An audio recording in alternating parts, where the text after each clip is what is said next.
So welcome to part 2 of the Numerical Python workshop. Today I'm going to be talking about interacting with Numpy, Scipy, and Pandas, and also with Matplotlib. So just to reiterate, I invite everybody to go to this GitHub page that has the materials that we're going to be interacting with for this class. The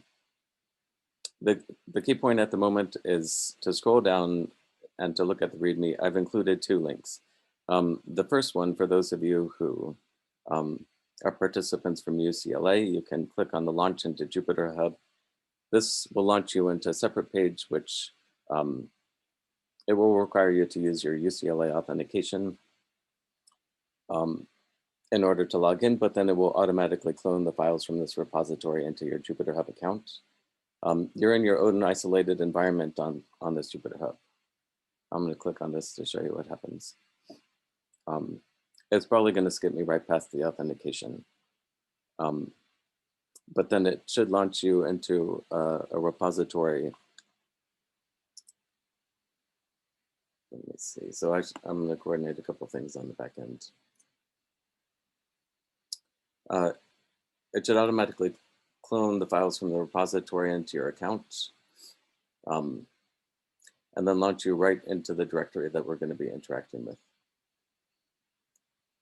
There is another link for those of you who aren't UCLA or don't necessarily want to use that Jupyter Hub. There's another option here called Launch Binder. And if you click on Launch Binder, that will also launch you into an interactive Jupyter environment. It's called Binder Hub. And that's just a publicly available service where you can interact with the Jupyter notebooks that I've made available. I've tried to accommodate that environment so that all of the packages that are necessary for interacting with the notebook today are loaded, but feel free to let me know if you run into trouble with that for those of you who follow this link. So first, I'm going to stop and just make sure that everybody who wants to launch into that environment has been able to do so successfully. Let me know in the chat if you're having any trouble. Or you're welcome to unmute yourself too.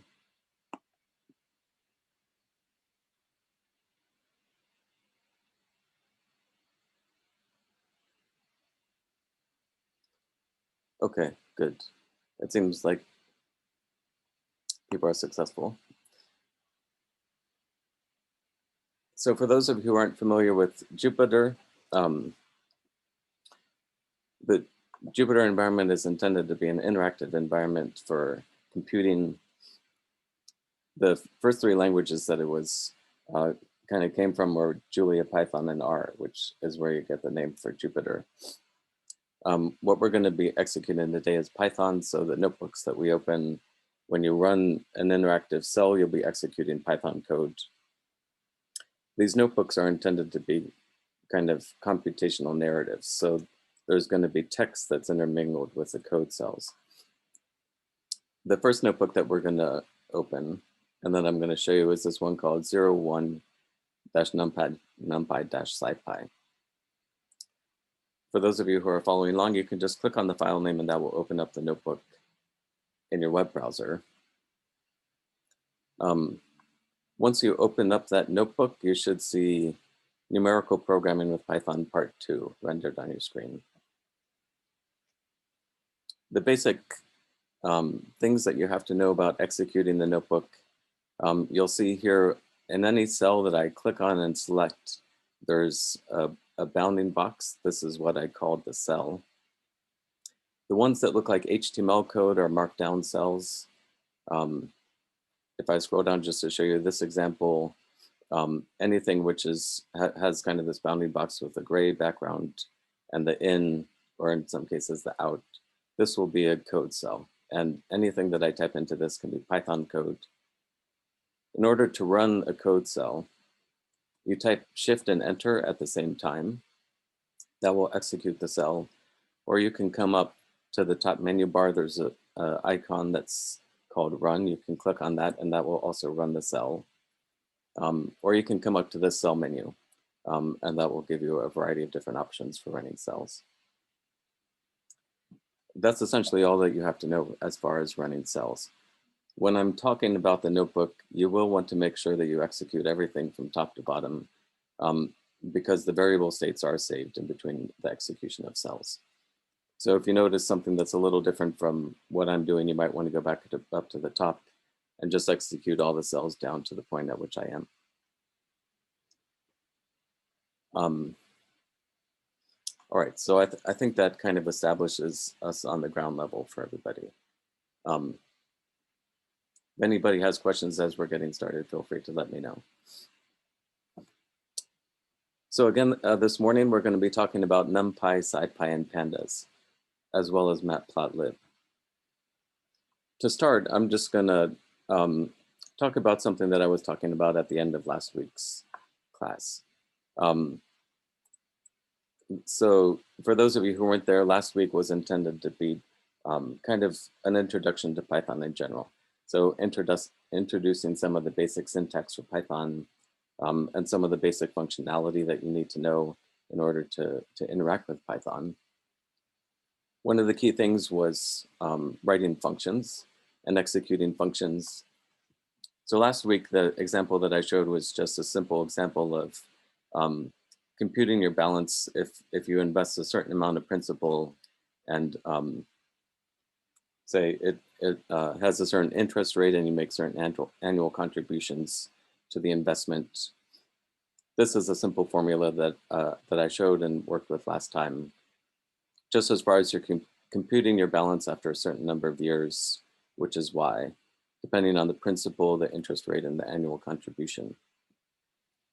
So this is the formula for calculating the balance. And then in order to write a Python function to calculate what the balance is, you type the 3 letters DEF with a space, and then this is the function name. And then you have your function parameters, which are the values that can be passed into this function.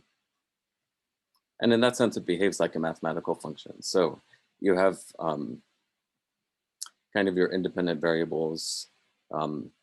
This is just setting them to be, assigning each of those to be a single letter so that the equation is easier to understand. But essentially all that this does, this is the Python syntax for calculating this formula, and then you just return the balance. So you can define the function. This is the function definition, and the function block is everything that's indented. And then you call the function just by calling the function name. And to this function now, I've passed in specific values for the parameters and the function definition. So then this returns to me the result of calculating the balance given these input parameters. All right, so that. Hello, Benjamin. I have a question about this function. Do you know, I mean, how can I know that is there closing statement for this function? I mean, after return balance, if I write something, is it in the function or? If I return balance, I could set this equal to a variable, say a. So the way that the Jupyter notebooks work is if there's a value to the last line of the code, it outputs that into the output. Oops. So the a here, what's returned from the function I can assign to a variable. So here's kind of the function call with the function input parameters. When the function is called, it returns this value, and you can assign that value to a variable. Does that make sense? I'm talking about a closing statement. I mean, how we close the function. For example, here in the beginning. Oh, so here it's, in Python, it's just a matter of returning back with no indentation. So everything that is kept at this level of indentation is considered to be the code block for the function. Once you return back to no indentation, that gets out of the function definition. So, okay. So there's no open and closed parentheses. It's just the function definition, the name, the parameters, and then this colon. And then everything that is indented as part of the function block. Okay, thank you. Mm-hmm. What I also talked about at the end of, oh yeah, so there's another question in the chat.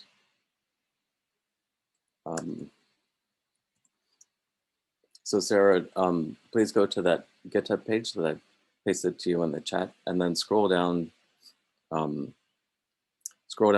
click on the link Launch into Jupyter Hub, and that should get you into this environment. Awesome, thank you. Mm-hmm. One other thing that I talked about at the end of last time was modules, kind of as I was wrapping up. So with modules, you can write code in text files that you can then import later into whatever code it is that you're running. So here, as one of the files that I've included for you, I've included a file called benpy.py. And if you click on that to look at it just in a text editor, what you'll see is essentially the same function that I've just showed you interactively. My computer is a little slow to respond here. But okay, so here we have, I've essentially just written the function definition inside of this file. This is just a documentation string at the beginning of the code block, and then this is what I just showed you inside of the cell. Anything that you put into kind of these .py files, you can import the functions and any variables that you define in them right into the code that you're interacting with by saying import and then the name of the function without the .py. When I execute that, everything that I've defined inside of this module file is now available for me to call inside of the code that I'm interacting with. First, I type the module name, which is benpy, and then I use the dot and I use the name of whatever it is in that module file that I want to call. In this case, I'm going to call the function that I've defined inside of that module file. And I call it again with the same parameters. This should return to me exactly the same thing. Right, 1,155. So that this. Can I ask a question? Yeah. So benpy is a module that you wrote that you've placed in this directory, or is it like a general Python module? No, it's just something that I wrote up for the workshop. Okay, thank you. Yeah. So this is kind of to introduce you to the syntax that we're going to come across when we call Numpy and Scipy. So Numpy and Scipy, are open source. It's open source code, so you're welcome to go in and look at all the different module files. They'll of course be a lot more complex than what I've shared with you with benpy, and they'll have a lot more going on in there than you probably want to tackle at the moment if you're just coming at Python for the first time. But they include module files like this where they have functions and classes and variables that you can then import and use in your own Python code just by calling the import and the module name.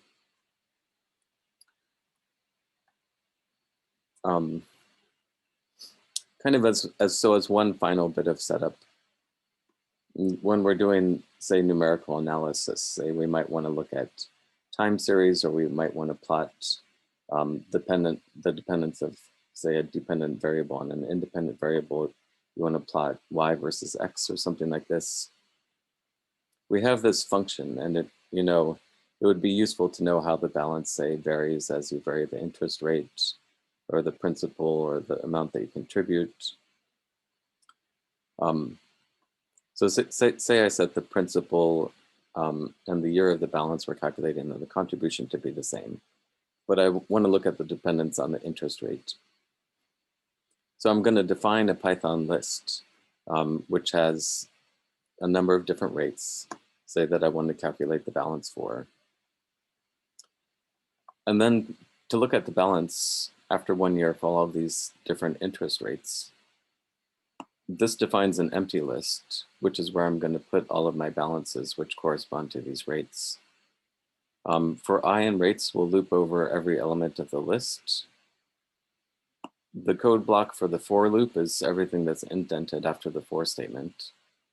So I set my my interest rate parameter r to be equal to I, or I could just put I in here.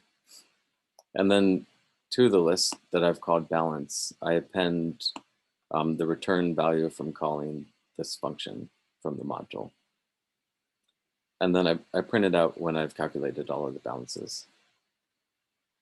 So when I do this, for every interest rate, it calculates a balance. It appends it to the list. So at this point, I can say do a scatter plot where I plot all of the rates against the balances that I've calculated from my function. This is one good way to do it. It might be even easier, you know, if we didn't have to worry about setting up the list, if we didn't have to worry about appending to the list, if we could kind of do everything in one fell swoop just by saying that we want this balance to be equal to this, and what we're going to do is we're going to define rates to be this list, and then return a list, and then balance would just be a list, which every element to balance would kind of correspond to one different parameter that's in this rates list. So this kind of sets us up into a situation where Numpy can help. Yes, I see. So someone answered the question in the chat. Thank you. The packages I'm going to be talking about today are Numpy and Scipy. And I also talked about Pandas. First, I'm going to talk about Numpy, Scipy, and Matplotlib. So these three packages are kind of considered part of the Scipy ecosystem of scientific computing. This Scipy ecosystem is in some sense distinct from the Scipy library. But the Scipy ecosystem is intended to enable scientific computing with Python. Python itself, as I've listed here, is the general purpose programming language. So Python itself is what I covered last week. This is intended to be a programming language. You know, it's an interpreted language and dynamically typed. And it's can be very simple to read, very easy to program in, but it's still powerful enough to write a whole variety of different applications in.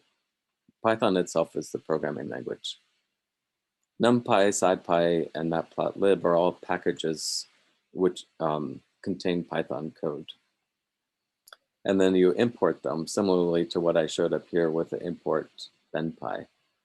So to import the functionality of the code that's written inside of these libraries, you would say import Numpy or import Scipy or import Matplotlib. The advantage to Numpy is that it is very good at doing numerical computation, in particularly with defining numerical arrays and matrices and defining operations on them. So kind of underneath of the hood, Numpy takes advantage of kind of some very highly optimized C and Fortran code, and kind of say linear algebra packages like BLAS, if you're familiar with what BLAS is. But anyways, Numpy essentially sets the foundation by allowing you to work with numerical arrays and matrices.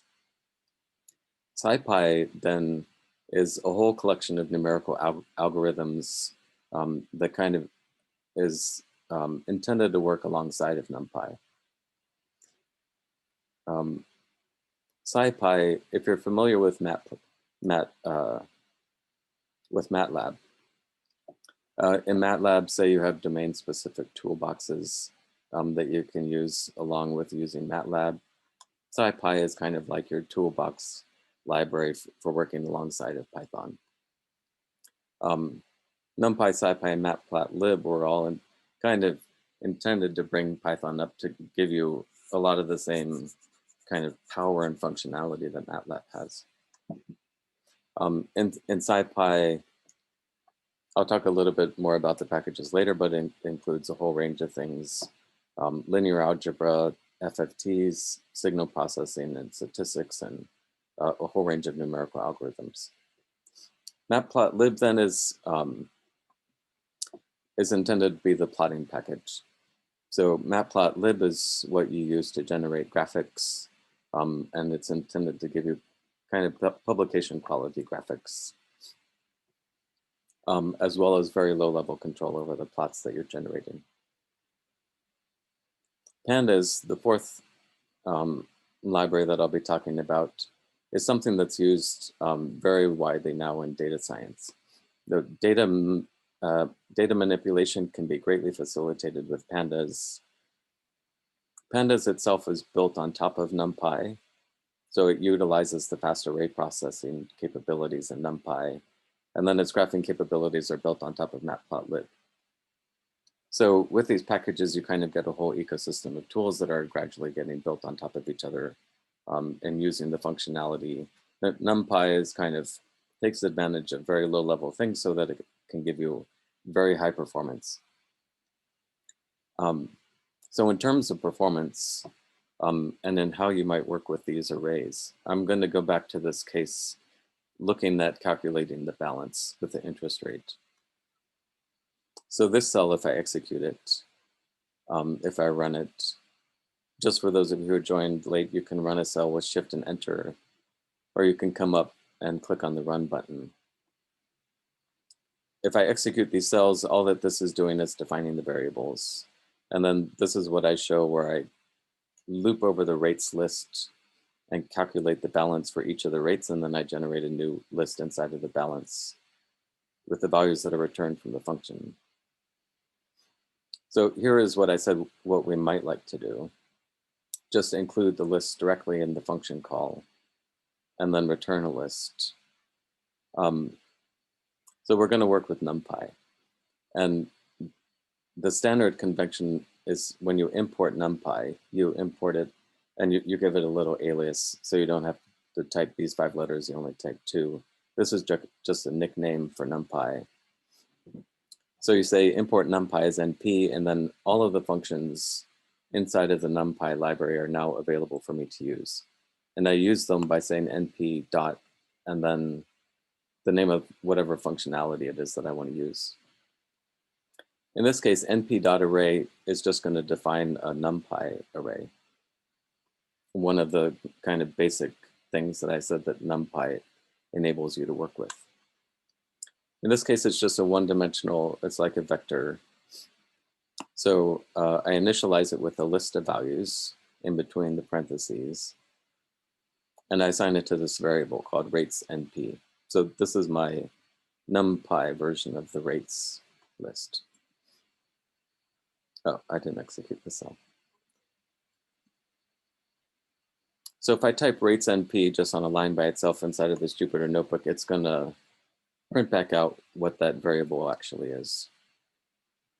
And it doesn't show me a list anymore because this is not a Python list. Now this is a Numpy array. And it tells me that by saying array here. And then it tells me the values that are inside of that array. Now that I have the array, I can just pass that directly into my function that I've defined.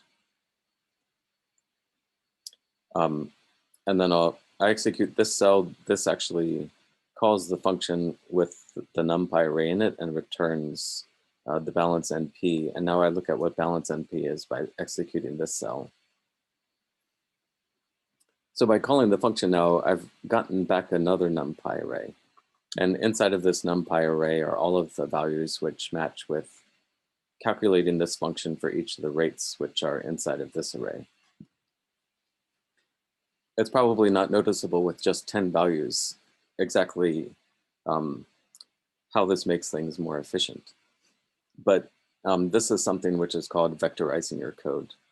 So vectorizing your code is one way to make your calculations much faster, because it enables kind of the operating system or whatever is executing the code to really efficiently calculate all of the different values that you're trying to calculate with the function call. So I'm going to be using something that's kind of more specific to IPython and Jupyter here. This thing is called the IPython magic command. I won't talk a lot about what magics are, but just for the moment, just take it on faith, kind of, that what this thing does is it will time everything that's written below it in this cell. So it needs the two percent signs and then time it, and then everything below it, it's gonna execute this multiple times and kind of take the average of the times that it takes to execute. This first thing is what I did first with the Python, just the regular Python list. So when I execute this, I should make this, let me make this a little bigger.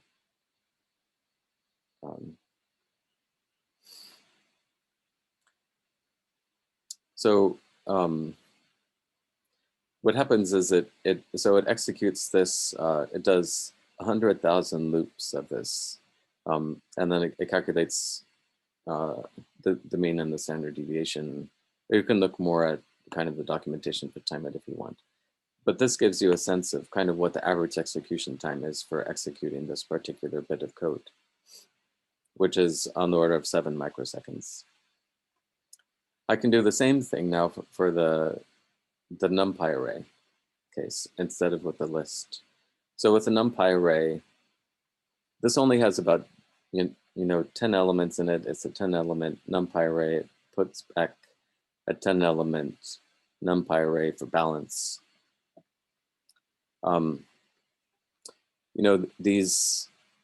It's actually faster to do it with a list in this case than with a Numpy array. However, this is not true when we start using lots and lots of elements. So I'm going to show you another NumPy function. When you call np, which is the NumPy module, .arange, and then give it a first and a second element, this is going to generate it's going to generate a NumPy array from 1 up to 11. And remember, in Python, it doesn't include the last element, so it gives you 1 to 10. So I can kind of extend the number of elements that are inside of these. First, I'll do it for lists, whereas this is the way to iterate over a list of elements from 1 to 10,000. This is the list option. So it's going to time it now. And then I'll show you again where I specify a NumPy array that has 10,000 elements as well. So here, this takes about 14 milliseconds on average. And if I execute the one that has the NumPy array instead, this is only 227 microseconds. So this is what? This is like a factor of 50 or so.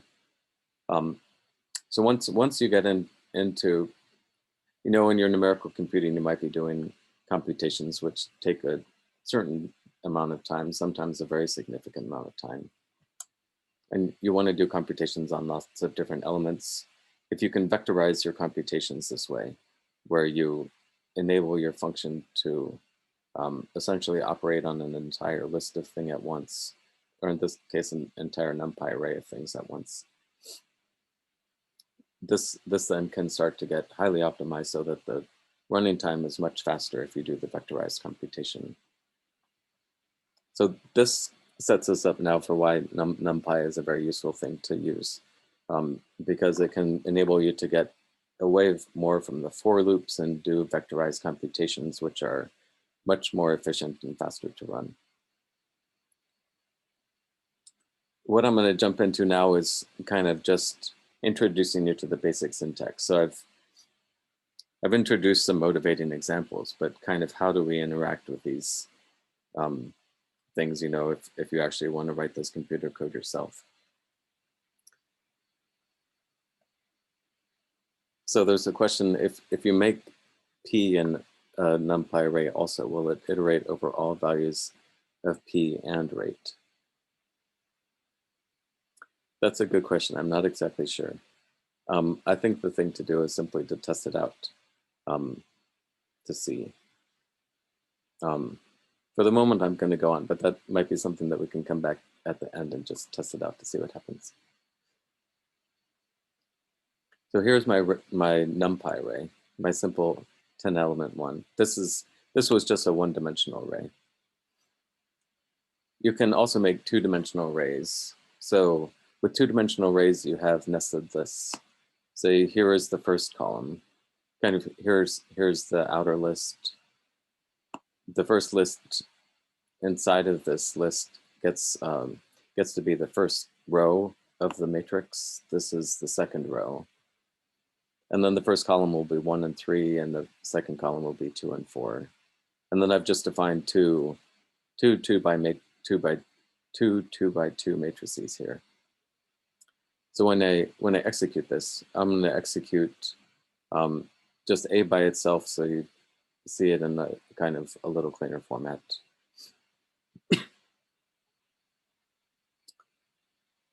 Boy, my internet is not very responsive today.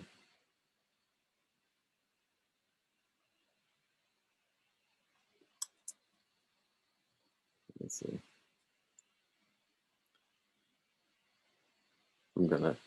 This shouldn't take this long to execute. But it must be doing something else on the back end.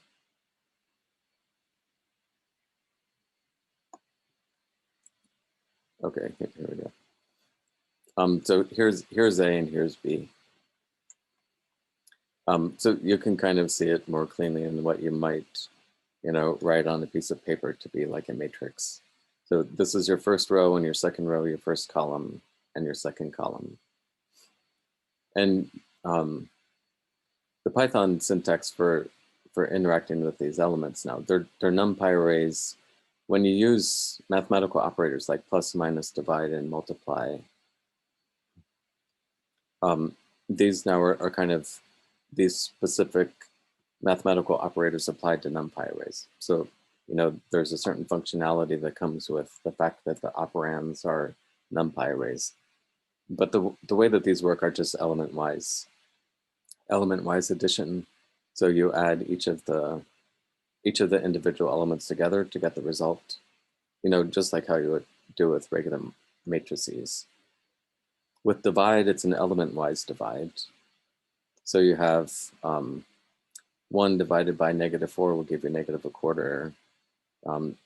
2 divided by -3 is -2/3. This is element-wise division. And then using the asterisk for multiplication is just element-wise multiplication. It's not a matrix multiplication. So -4, 1 times -4, will give you -4. And then 3 times -2 will give you -6. This is element-wise. Of course, you can do regular matrix multiplication. To do regular matrix multiplication, you call the Numpy function matmul, M-A-T-M-U-L, and then pass in as arguments the two matrices that you want to matrix multiply together. So when you do this, now this will actually give you the matrix multiplication of A with B. So 1 times -4 plus 2 times -2 will give you -8, which is this first element, and likewise for the other ones. There are a number of attributes that are attendant with these matrices that you've created. I've just listed a couple here and I've printed them out. So you can get the number of dimensions for A, which it has 2 dimensions. It's a 2-dimensional matrix. Its shape is 2 by 2. That returns the tuple. Its size is just the number of elements. And then it has a specific data type that's associated with it, which is, in this case, is an int64. This is just kind of a specific numerical precision for the integer. Numpy arrays do all have to be the same type. So in contrast with Python lists and tuples, say you can't have different types of elements inside of a Numpy array. They all have to be the same data type. And that, under the hood, enables Numpy to do kind of some of its optimizations. So it does all have to be the same data type inside of the Numpy array. And then this final thing is just calculating the transpose A dot T will give you the transpose of the matrix. As far as accessing specific elements, the indexing and slicing for these matrices works similar to what we were kind of showing last week as far as indexing lists, indexing Python lists. So you start the indexing at 0. With matrices now, let me print again A here just so I have it. That's what our current A is. A0 will give me the first element here inside of this. What's here looks like a Python list, but it's the Numpy array. A0 will give me the first row of the Numpy matrix. If I index this, I'm sorry, if I slice it, remember A0:2 will give me the first and second rows, which in this case is the entire thing. In contrast with lists also, you can index past the end of the array. There's no reason really to do this. And you probably want to be careful that you don't do it, but it won't complain at you if you actually index past it. So this will print everything from the from the second row up through, it will print actually the second, the third, and the fourth. But all that exists is the second row, 3, 4. And you can even index completely outside of it. That will simply just return an empty array. So what you actually want to do is, if you want to get into the columns as well, so the rows and the columns, you pass in 2 values into what you're indexing or into what you're slicing.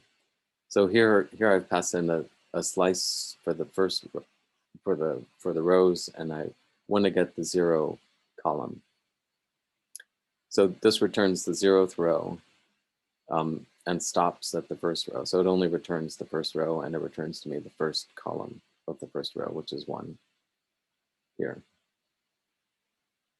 Or I can slice, I can get all of them in the first column. This will give me, you'll notice so it doesn't give me something that looks like a column, but it essentially gives me a vector. And it's not going to differentiate necessarily and try and give me the column vector here versus just returning what looks like this list. This is just the one-dimensional Numpy array. Or I can get the first row, the second row, which is element number 1, and get all of the columns.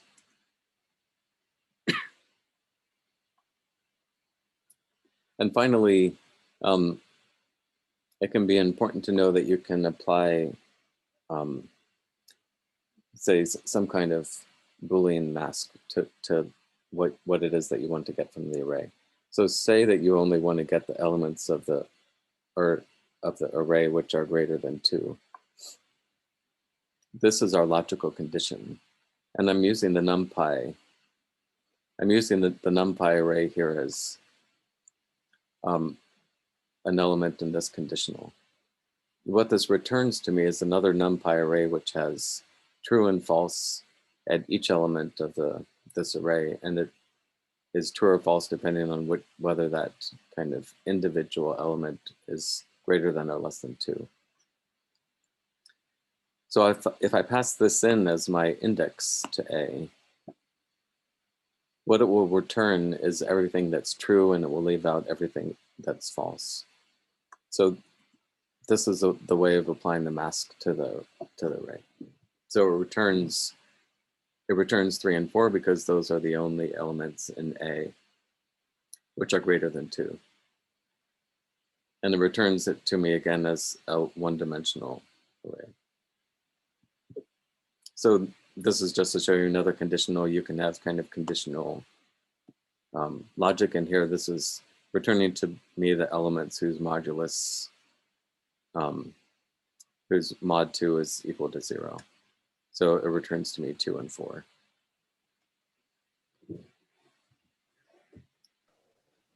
Hi, Ben. Yeah. A quick question about this return output. It doesn't, it just gave you the like a list. It doesn't show the original, the position in the array. That's right, it doesn't show the index. Okay. Yeah. One other thing, let's see, I don't think I'll talk about this later, but it might be important for you to know. Say that I do something like, I look at the first row and, I'm sorry, the second row and all of the columns, which is 3 and 4. Say that I set a variable equal to this. It can be important to know that you can change values in the array. I'll share this notebook afterwards as well, so you can have these cells that I'm executing. Here's the current value of A. If I assign something, let's see, I don't.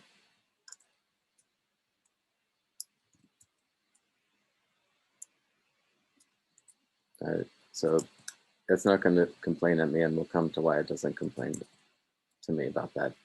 But so this assigns everything in the second row to the value of 3. Or actually, let me just do 6. So you can see it changes both of them.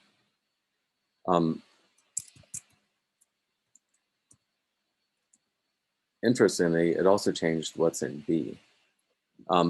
Despite the fact that I didn't explicitly set anything, you know, I didn't explicitly change any of the values of B.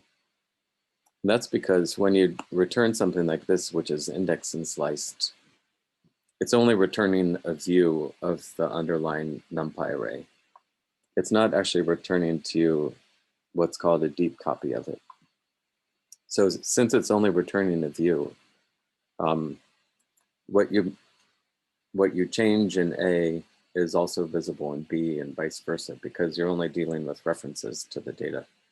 You do have to keep this in mind when you deal with equality, especially kind of later on when you work with Python and you say work with pandas, you might run into errors where it complains about you trying to do something with a shallow versus a deep copy, depending on how you do these views and try and set values equal to each other. So if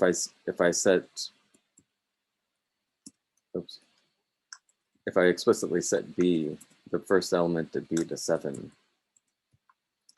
so that now it's 7, 6. I've also changed what B points to. B is pointing to the same data that kind of exists here for the A variable. So in order to create copies of things, if you explicitly want there to be a difference between the data that B points to and the data that A points to, you'll want to explicitly make a copy. I'm just going to make a copy of the entire thing. Oops. So explicitly making a copy, this is A, this is B, and now I can change B. I'm just going to change the first element to be 10. So B, I'm sorry, I'm changing the first row, which is the first element of the array. So B is 10, 10. But now since I've made what's called a deep copy, it doesn't change A. So B, the data that B refers to is distinct from the data that A refers to. Right. Let's see, so are there any other questions?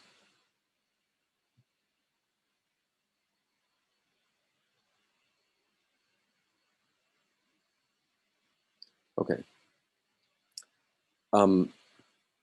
As far as creating arrays, there are actually a variety of different ways to create arrays. So I pointed out up in one of the first examples, just using arange. Arange, if you only pass in one argument to it, it will give you a NumPy array from 0 up to but not including that, that number. And just distance by a step of 1. So this gives me 10 elements. The 10 elements, including from 0 up to 9 inclusive. I can be a little more specific if I want to give it a start point as well as the end point and a different step size. This is kind of a start, end, and step. Then I'll get a NumPy array which starts at 1 and is spaced by 0.5 and goes up to but doesn't include 11. Or you can even, it doesn't have to be, close to 0. This is just generating elements between -1 and 1, spaced apart by 0.2. There's a different function inside of NumPy, which you also come across for generating kind of initial arrays, in particular for, say, when you see examples of making plots, linspace is used a lot. So this just creates a kind of a linearly spaced array. You specify the start and the end point, but then the number of points rather than the step size. So this explicitly includes both the start and the end point. You go from -1 up to 1, and you include 11 points. I made it 11, say, rather than 10, just so you get the nice spacing, because if you actually include 1 as well as -1, there are 11 points, not 10, for a spacing of 0.2. So it can be then, easy to make, say, a plot of, say, a trigonometric function. You specify, say, your x. X you can specify, here I've specified the linspace to go from 0 to 2 pi. So this is kind of another neat NumPy thing. NumPy has a whole range of constants that you can reference. This is just a value returned that's stored inside of the NumPy library. It stores the value for pi. So this goes from 0 to 2 pi with 100 points. And I'm going to make a plot where I have one NumPy array for x, which is from 0 to 2 pi with 100 points. And then this is kind of a vectorized version of assigning the cosine of every element that's in that NumPy array to another NumPy array called y. So y now also has 100 points. It calculated that with a vectorized operation. So there are 100 points in y, which are the cosine of every one of the elements in x. And then I'm not going to talk about matplotlib specifically at the moment, but I'm going to use it just to generate the plot for you. So this just imports the matplotlib library.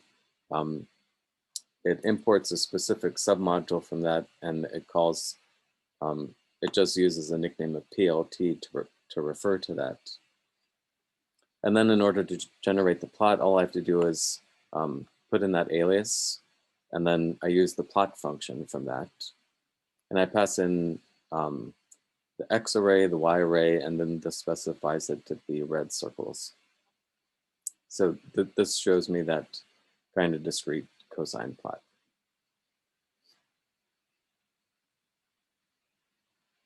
This is just to give you a teaser of matplotlib, which we'll hopefully talk about a little bit towards the end. In addition to generating kind of one-dimensional arrays, it can be useful to have convenient functions which make multi-dimensional arrays. I haven't showed you anything higher than 3 because that's kind of a little difficult to conceptualize, but say that you generate a one-dimensional array with a range. This has 10 elements. You can call the reshape function to reshape it into something which has a 2-dimensional shape.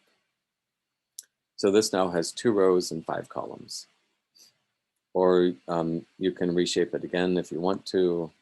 This calls the reshape again. This is just a one-dimensional array, so it has, it just shows you the 10 elements. You can't try and reshape it to something which doesn't accommodate the number of points. So this gives you an error message that it can't reshape it. When you reshape it, it does have to have something that conforms to the number of elements. but I could, for example, reshape it to have 10 rows and 1 column. So that also gives me this 2-dimensional array. Kind of an interesting functionality. Sorry, quick question. Yeah. A2 is an Numpy array, correct? But reshape is not an Numpy, let's say, model or function. You mean that this is not reshape is not part of Numpy. That's what I mean. It's basic Python, is it? Because you call np.arrange.reshape. reshape. Well, so I think reshape is one of the methods that's part of the NumPy object. A NumPy too. Okay. Right. Thank you. So that this dot kind of is specific to this kind of existing inside of the A2 object. So NumPy has some interesting functionality if you try and do operations with arrays, which don't necessarily match in size. That can be very convenient in terms of vectorizing operations if you do it kind of in the correct way. But the logic, you do have to be familiar with how the logic works. I'm not going to talk a lot about the logic, but this is called, what I'm about to talk about is called broadcasting. So this is A2, just to make sure that we have a sense of what's inside of the variable. This is a 10 by 1 array. And then I'm going to create a different NumPy array, which is just one-dimensional. It only has 3 elements. So you wouldn't think that something like this would work, adding this array to this array. But NumPy does accept this functionality, and what it does is it does this thing called broadcasting, where essentially NumPy will compare the array shapes and consider the respective dimensions to be compatible. If they're equal, it considers them to be compatible, or if one of them is 1. And if one of them is 1, what it does is it extends each kind of element of that array in the dimension, which is just 1. So here, what it's done, it adds 0 to 1, 2, 3, and gives you that as the first column, 1, 2, 3.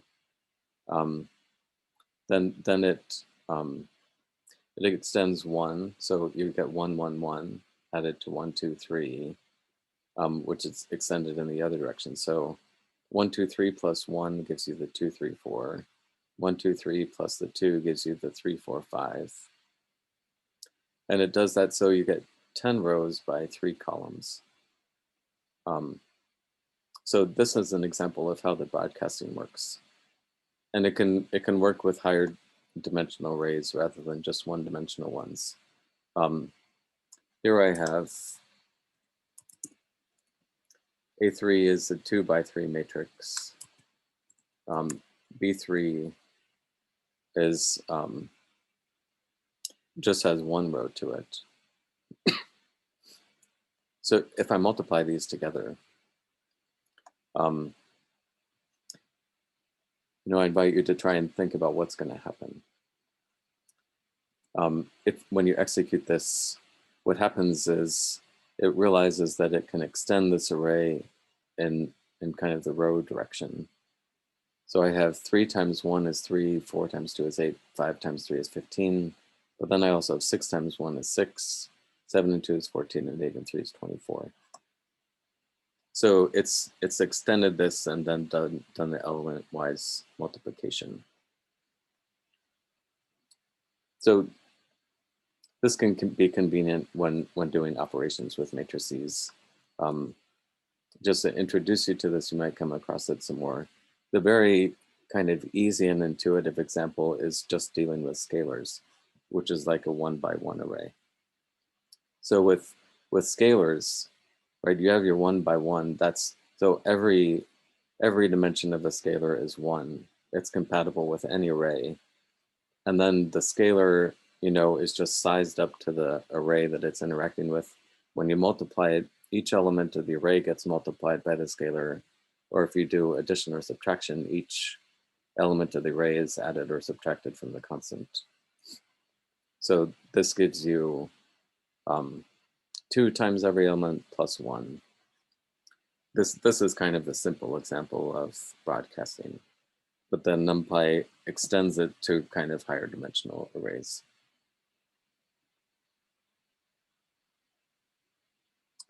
And then just in short, there are things that you can do across an entire dimension of an array.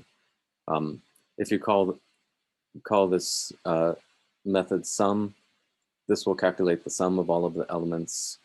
You can do it along individual axes, they're called. So the axis 0 is the columns, axis 1 is the rows. So this will calculate the sum of every column, which is 8. This will calculate the sum of every row, 3 and 13. You can get the cumulative sum. The cumulative sum kind of goes across the rows first. So you get 1 plus 2 is 3, and then plus 7 is 10, etc. Or you can do it only along certain axes. I'll go through these quickly, just kind of because this is just introducing you to the fact that these things exist.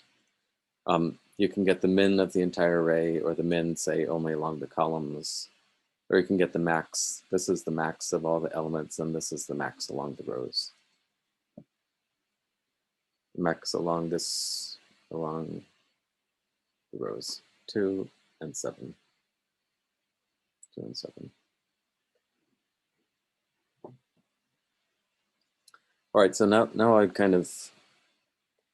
I've shown you a bunch of things about the basic syntax of interacting with the Numpy arrays. There do exist a range of submodules inside of the Numpy library which give you mathematical functionality. It's not just the Scipy library, but also the Numpy one does. Numpy has a submodule called LIN-ALG for linear algebra. There's one for Fourier transforms. There's one for generating random numbers and distributions. I've included a link here. Let's see, I'll click on this so you can see it. There's quite a lot of functionality inside of the Numpy library. I said we're only touching the tip of the iceberg here. So there's quite a lot here inside of the library for you to explore. Just as one kind of fun little example, I'm going to show you a case of interacting with a numpy.random. So I don't know if any of you have ever seen this before. It's kind of a neat little way to calculate the value of pi. If you use a uniform distribution to generate a random sampling of points inside of a square, the fraction of points that are inside of the circle relative to what's inside of the total area, which is the square. The area of the circle is pi r squared. The area of this is the circle, this is the square, 4r squared.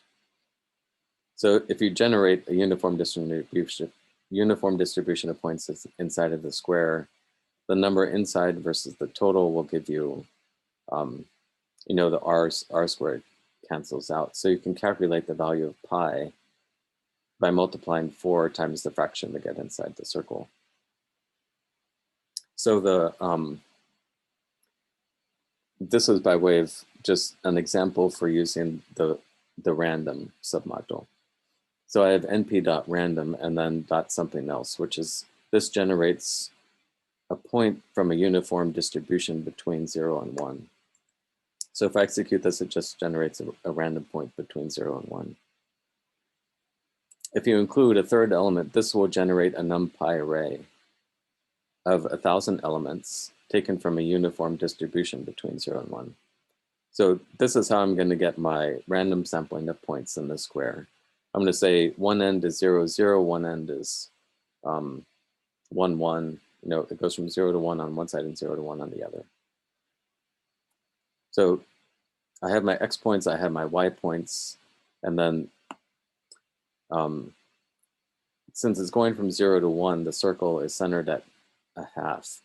So the equation for the circle is x minus a half squared plus y minus a half squared would be equal to a half squared, which is the radius.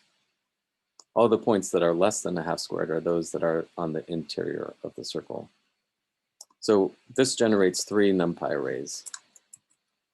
It generates x, which is my kind of random sampling of 1,000 points.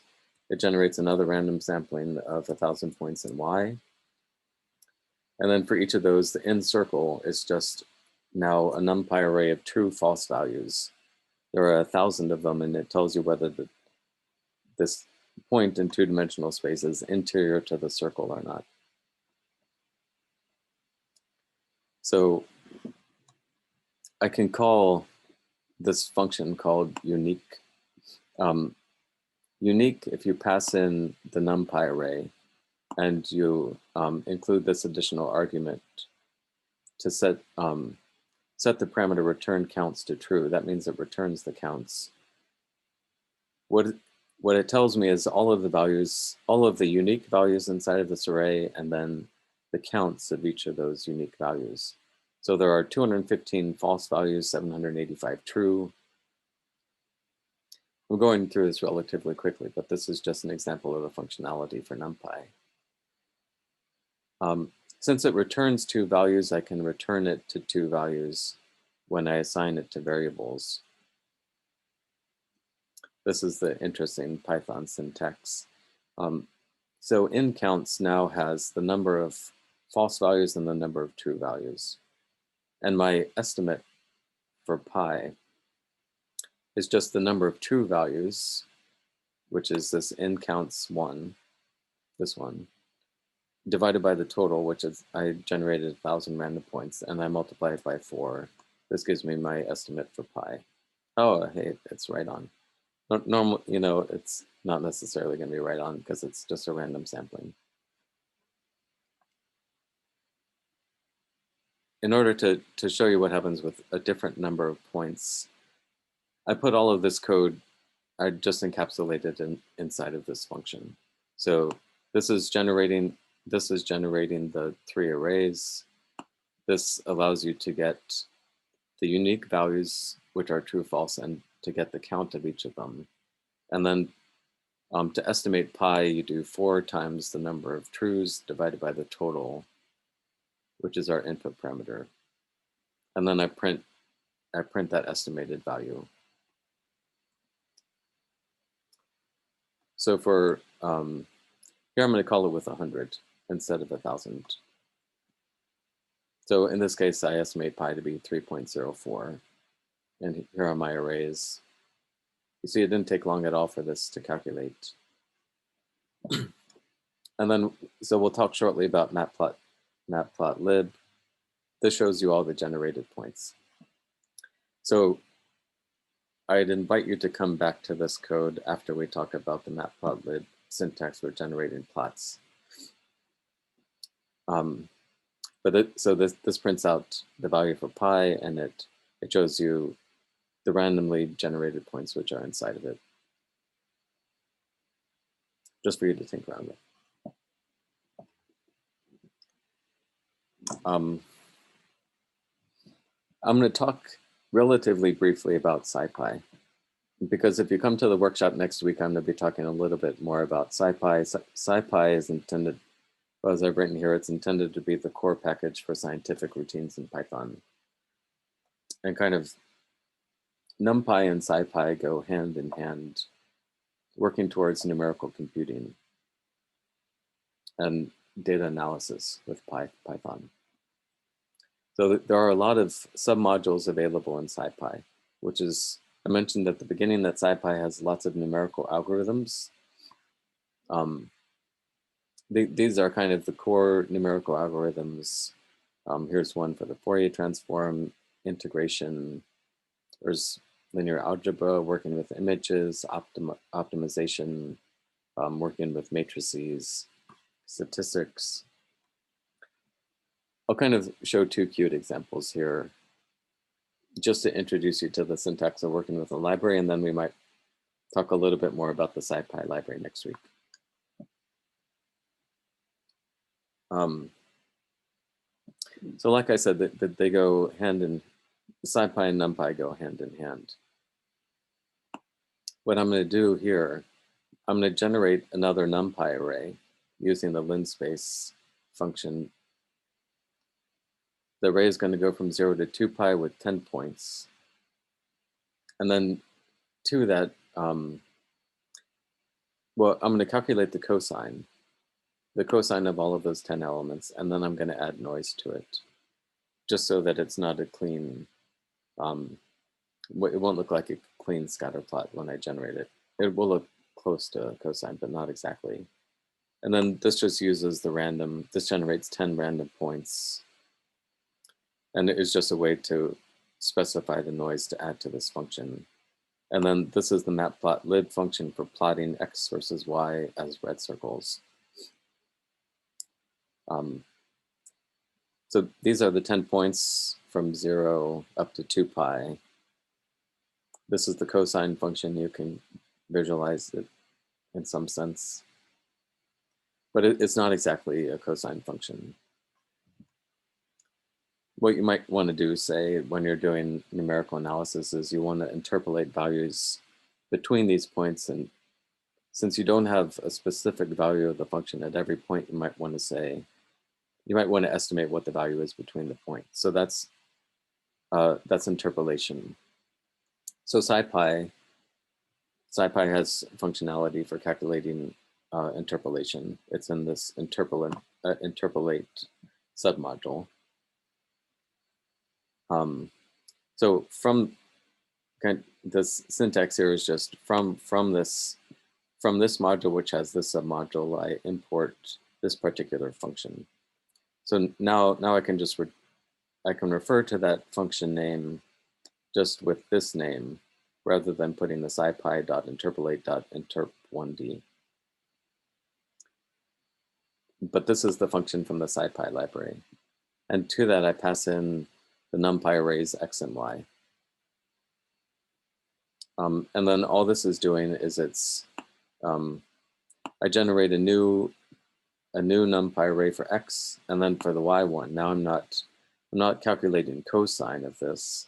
I'm using the value that's returned by the interpolation function from Scipy to tell me what those new values are. And then I plot them. Oh yes, I have to execute this one. So here's just linear interpolation, draws a straight line between the points. Perhaps not surprising.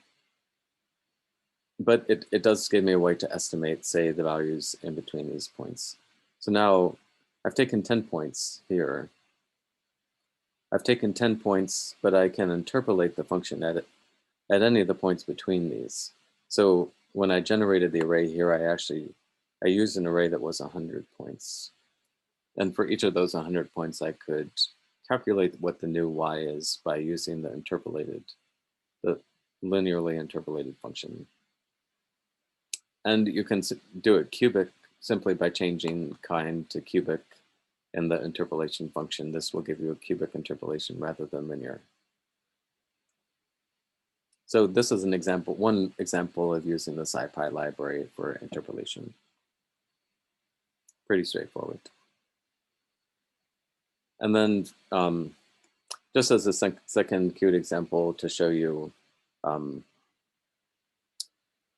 what happens with images, there's I'm going to use this library just to import the image. Inside of your files, I've included parrot.jpg. So there's an image read imread function from this library, which reads it. When I say reads it, what it does is it takes that JPEG file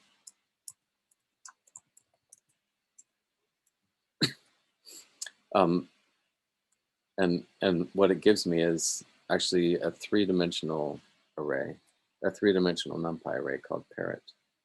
So the parrot, you can use these attributes. The number of dimensions is 3, the shape So it has 837 rows by 1100 columns by 3, whatever you want to call the other dimension. The 3 is like your red, green, and blue. So that's your color, and then it's a 2-dimensional image. So when I show it, here I've just thrown in some MontyPython for you. This is from that sketch I referred to last time where John Cleese tries to return a dead parrot to the pet store. But basically, what I'm going to do here, I've just included these. You can look through this later. We're kind of running short on time. So this just adds noise to the image, and then it shows it again, kind of with some of the noise added. You can see it has some kind of, the colors aren't showing up correctly. And then you can try and, you can zoom in on it by slicing, slicing the NumPy array that you're looking at. You can focus in on the parrot, or you can rotate it, or you can apply filters to it. That's kind of what these functions are showing.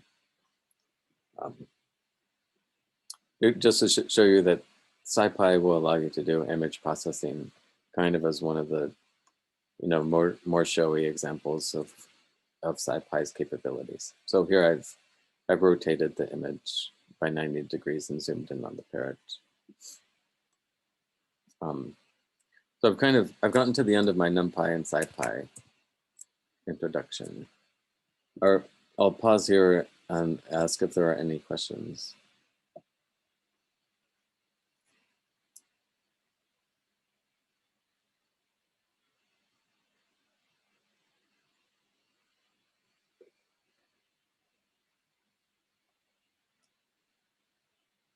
Okay.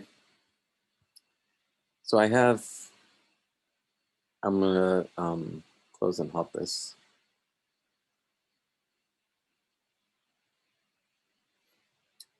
I'm running short on time, so there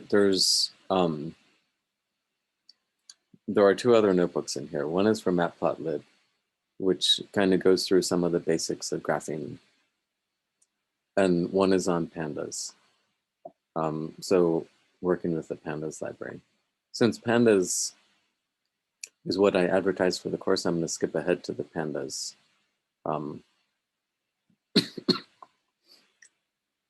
The Matplotlib is in here if you want to look over it.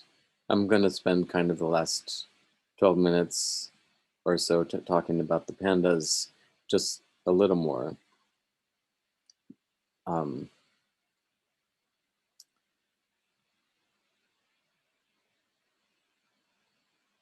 Just to introduce you to it. So the Pandas package, as I mentioned, it's built on top of NumPy as well as on top of Matplotlib. So it's intended to be a fast, powerful, flexible, and easy to use open source data analysis and manipulation tool, which is kind of saying a lot of things. But it may be one of the most widely used tools for data science and for data munching. You can really, Pandas can be very easy to work with. It can present data in nice formats. There are multiple convenient methods for filtering data. You can import lots of data types very easily with Pandas, even stuff like Excel files, SQL databases you can work with. There are very convenient functions for quickly plotting data. So as far as plotting data, it's a little more user-friendly than Matplotlib, although it doesn't have a lot of the lower level functionality that Matplotlib does. But you can say, generate a plot with Pandas, and then call additional functions with Matplotlib syntax to further customize the graphic if you want to.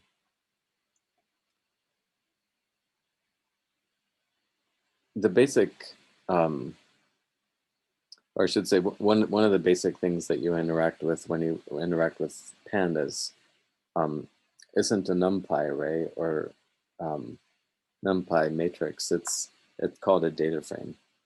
So a common convention is to import Pandas as PD. PD is the common alias. What you would think of in Numpy as a one-dimensional array. In Pandas, you call it a series. So series and data frames are like your vectors and your matrices in the Pandas world. Here I have a string.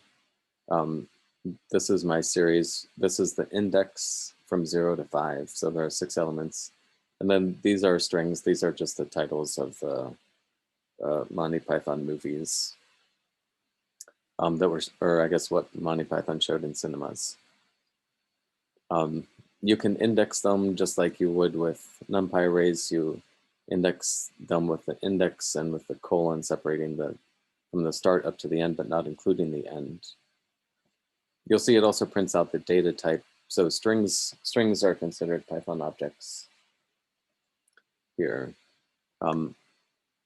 With data frames, you can have different data types in different columns. So I'm going to include a year. So this is an example of an integer list.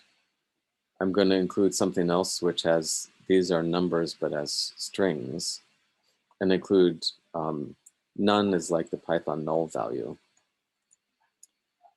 And then np.nan is kind of a way of specifying the nan or not in numbers from the NumPy library.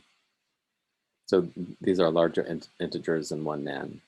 So this is intended to be like the year, the title of the movie, the year of the movie was released, the production budget for the movie, and the box office take from the movie.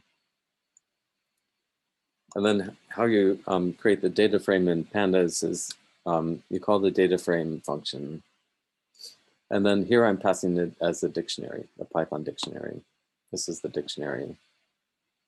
The dictionary has keys, which are going to end up being the column titles. And then the value that's paired with each key is kind of this collection of elements. So here it's a list of integers, it's a list of strings, list of integers, and here it's a list of strings, right? And then I say df just so it gets output here inside of the notebook. So here now is what's called my Pandas data frame. So it's starting to look, more like a table of values rather than like some numerical array. And indeed, so there are certain attributes to the data frame. There's the columns. These are the column names. Year, titles, budget, and gross. Those are the, in a sense, it's that they're indices of how to refer to this particular column or this one or etc. There's the actual thing called the index, which goes from 0 up to 6, but not including 6.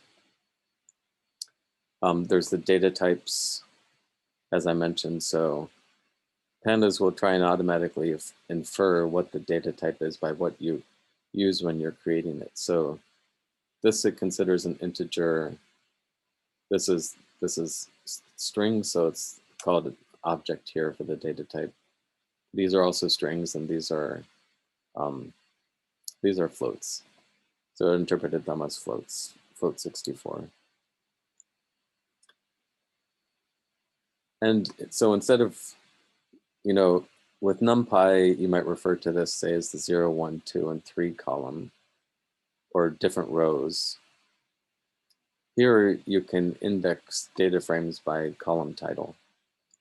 So when I index it with a string, it comes up here and it looks for the index, which is this one, and it returns to me. Just like in NumPy, when you try and index a column, it will return to you another NumPy array, which might be one-dimensional. Here, a column of a data frame is returned as a series, like the one-dimensional Pandas object. So data frames, just like with the NumPy arrays, do have a shape. So this is 6 by 4, has 6 6 rows, these are still called rows, 6 rows and 4 columns. And you can also call methods on the data frame object.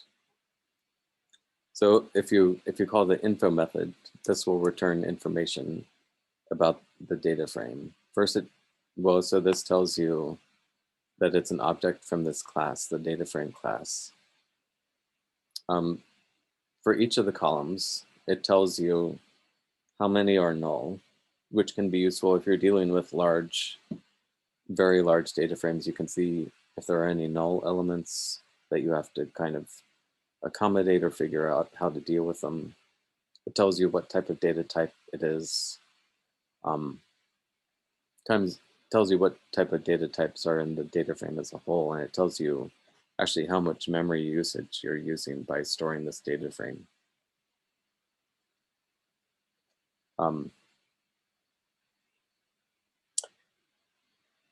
So I'm going to go through this a little quickly since we're getting close to the end of time. But describe is something if you have numerical columns that will give you statistics about the column. Here, the only numerical columns are the year and the gross. So it'll tell you like the mean, the standard deviation, and etc.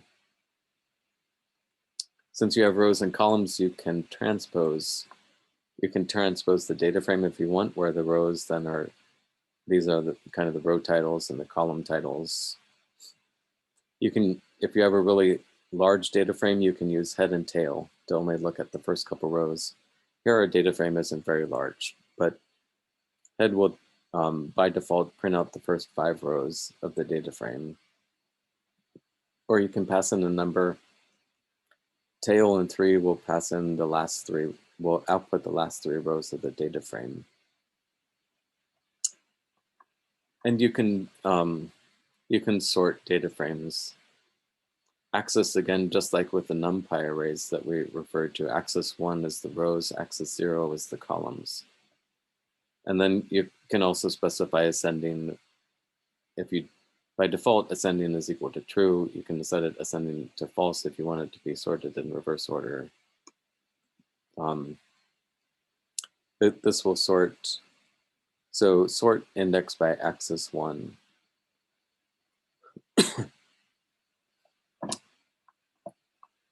And this makes me realize that I have misspoken. So what axis 1 actually does is it sorts the columns by alphabetical order.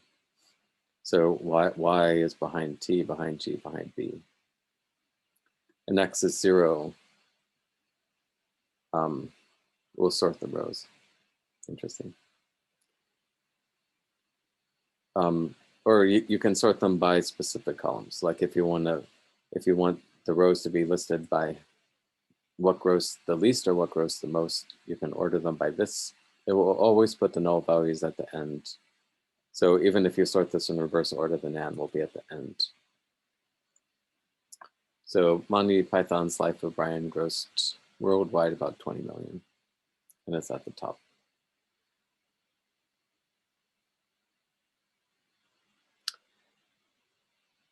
Just like with NumPy arrays, I mentioned you can index them by column names. There are actually a variety of different ways that you can index data frames. Something like this will index the columns. The numerical indices like this will index the rows. This goes from the 0, first, and second row. There are also these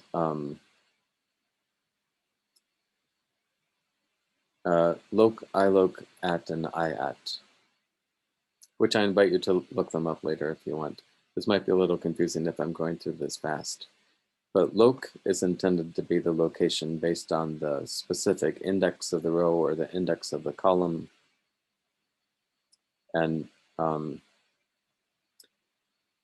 you can pass in multiple columns. So here I've, this is the location, say, of the first, what's indexed by 1, which is Monty Python and the Holy Grail. This gives you all of the columns, but again, returns it as a series. This will return the row index 1, but only the titles in the year. Or you can do slicing as well. So this is the 0, first, and second row, and the titles in the year column. And similarly with, so the loc and at are similar. The iloc, you can think of it as the integer, or the like specific numerical index. So the index of a data frame doesn't have to be numerical. You can index something with anything you want. Just like the columns here are indexed by strings like titles and year, the rows can be indexed by strings as well. They don't have to be integers. But iloc and iat is a way of referring to rows and indices by their kind of numerical index rather than whatever label that you've given to them. So the rows look similar here because the index is of the row, but the columns here, you can't use iloc with the column titles. That's going to give an error. It's going to complain that location-based indexing can only have like an integer or a list like of integers. So it has to be 1 rather than titles, because that's the numerical index rather than the column, the kind of string index that we've given to it. But you can still do slicing, and you can use iat to refer to something that is at a particular location in the data frame. So I've come to the end here. I should open this up to questions. Just briefly, this shows you kind of Boolean indexing, like what we showed for the Numpy arrays. This part shows you dealing with the nans. When you deal with kind of real world data, you will oftentimes have to clean it up. So you'll have to figure out how to deal with missing values or values, say, that don't make sense. This is dealing with nans, as well as converting the years to date time. And then this is how you calculate kind of, like in the Numpy arrays where I showed you to calculate the sum or the min or the max over specific rows or columns. This is calculating values as well as calling functions to kind of come up with aggregate statistics about what's in your data frame. And then this last part is just showing you the pie example again, using data frames instead of specifically the Numpy arrays. And I've included some references here at the end if you want to look at them. So I'm going to close it here and ask if anybody has any specific questions about anything that I've covered.